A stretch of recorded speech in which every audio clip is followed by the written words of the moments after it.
চা পাতা দিয়ে তোমরা তোমাদের চুলের সব সমস্যা দূর করতে পারবে। তো এমনই একটা সুন্দর রেমেডি আজকে আমি নিয়ে এসেছি। তো তোমাদের যাদের কম বয়সে চুল পেকে যাচ্ছে, চুল অনেক বেশি সাদা হয়ে যাচ্ছে, তাদের কিন্তু চুল গোড়া থেকে কালো হবে। তো তোমরা কিন্তু চা পাতা কীভাবে ইউজ করবে সেটাই আমি তোমাদেরকে আজকে বলবো। তো বন্ধুরা, আজ আমার এই নতুন ভিডিওতে তোমাদের আরও একবার ওয়েলকাম জানাচ্ছি। তো প্লিজ তোমরা ভালো করে রেমেডিটা দেখো, খুবই হেল্পফুল হতে চলেছে তাদের জন্য যাদের কিন্তু অনেক চুল ঝরে পড়ে যাচ্ছে এবং চুল সাদা হয়ে যাচ্ছে খুব কম বয়সেই। তো প্রথমে আমাদের এখানে একটা বাটি নিয়ে নিতে হবে। তো সেই বাটিটা আমি এখানে নারকেল তেল দিয়ে দিয়েছি। তো বন্ধুরা, এখানে তোমরা নারকেল তেলের পরিবর্তে সর্ষের তেল এবং অলিভ অয়েলও ইউজ করতে পারো। তো তোমরা এই তেলটা 1 মাসের জন্য বানিয়েও রেখে দিতে পারো। তো যাই হোক, আমি এখানে শুধু আজকের জন্য বানাচ্ছি। তো আমি এখানে আমার পরিমাণ মতন তেল নিয়ে নিয়েছি। তো তারপর আমি এখানে অ্যাড করব লেবু। তো বন্ধুরা, লেবু কিন্তু আমাদের চুল ঝরা পড়া বন্ধ করে, তারপর কিন্তু আমাদের স্ক্যাল্পে যত ধরনের ইনফেকশন আছে সব সমস্যাগুলো দূর করে, তারপর ড্যান্ড্রফের সমস্যা থেকে আমাদের কিন্তু আরাম দেয়। আর আমাদের চুলে যদি অনেক বেশি ড্যান্ড্রফ থেকে থাকে তাহলে কিন্তু চুল পড়া আমাদের বেড়েই যাবে। তো সেটাকে আমাদের দূর করতেই হবে। তো লেবু কিন্তু খুব ডাইরেক্ট ইউজ করা যায় না। তো লেবুকে আমাদের তেলের সাথে মিলিয়ে লাগালে অনেক উপকার পাওয়া যাবে।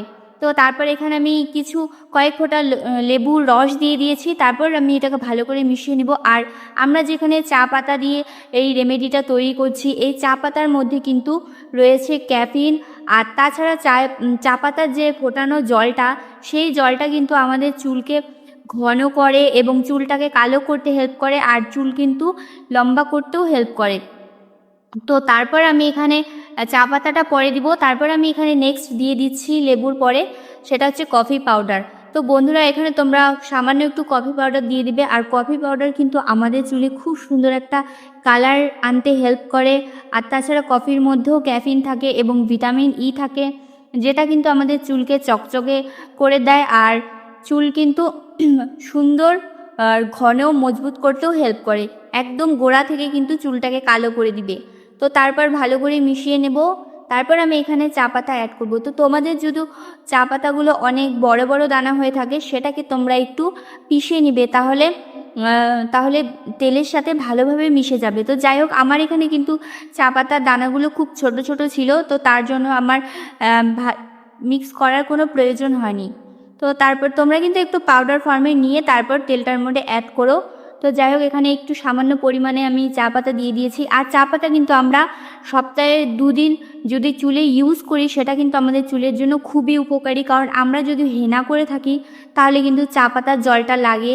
আর হেনাতেও কিন্তু কফি পাউডার আমরা ইউজ করে থাকি। তো এগুলো আমাদের চুলের জন্য ভীষণ উপকারী।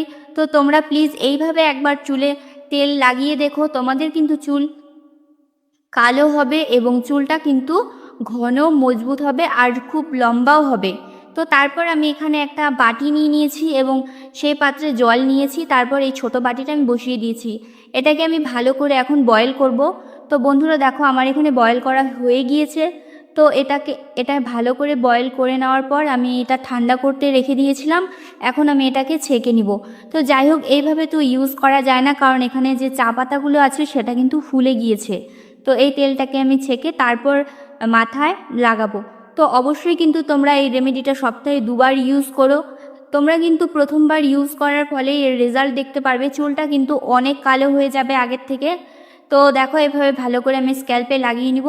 তো তোমরা এটা লাগানোর পরে 1 ঘন্টার মতো রেখে দিবে। তারপর তোমরা নর্মাল জল দিয়ে চুলটাকে ওয়াশ করে ফেলো। আর